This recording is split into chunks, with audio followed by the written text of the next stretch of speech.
Oh, ganito na. Di ba ganito? Oo. Oh, ayaw magalaw.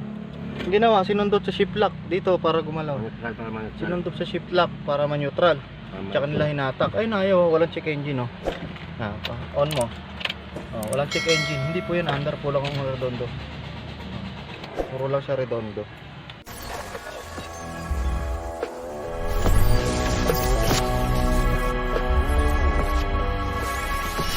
So, good morning sir, mga sir.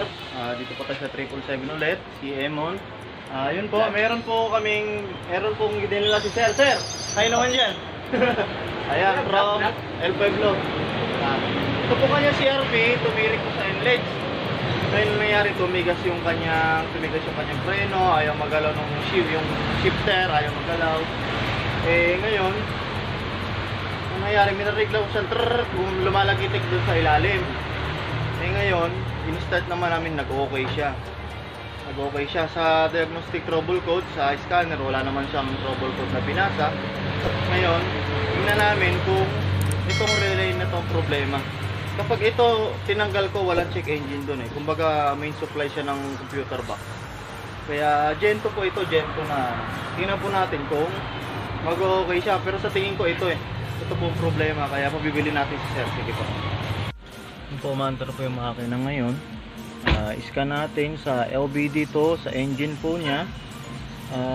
Kasi tumirik po ito sa NLEX, sa overtaking lane pa. Tingnan po natin sa engine. Scan natin engine niya. Palit na lang natin ito, yan lang dyan. Side light na lang yan. Oh, yan oh, no code spawn do. Sa engine sa transmission, automatic transmission siya.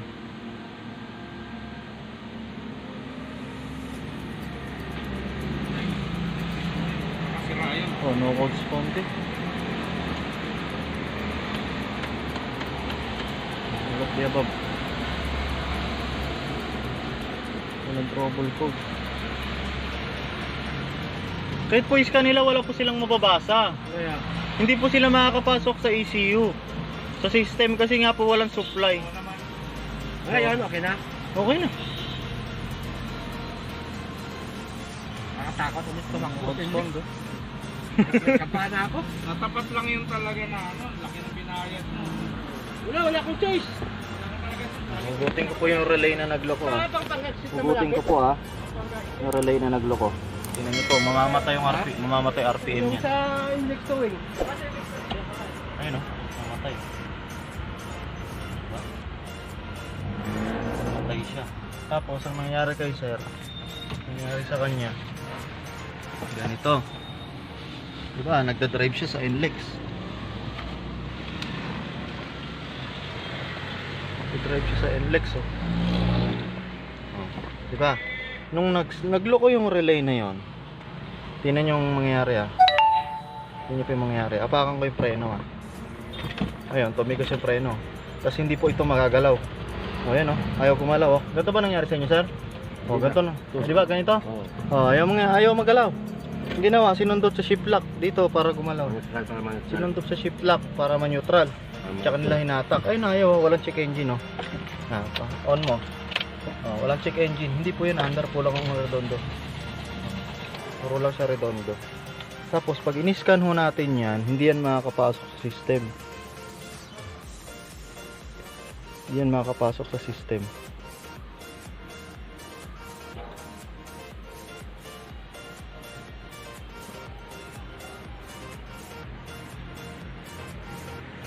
Link error ganyan po mangyayari.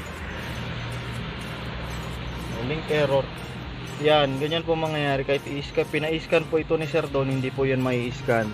Wala pong mai-scan po dyan. Yan, wala pong mai-scan. Kaya ang problema po niya, relay lang.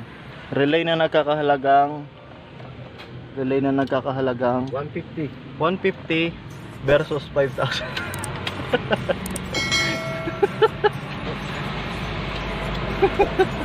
May jack na garong mekaniko na yun. Napakamalas naman talaga ni sir. Kailan niya mo, minsan lang yan sir.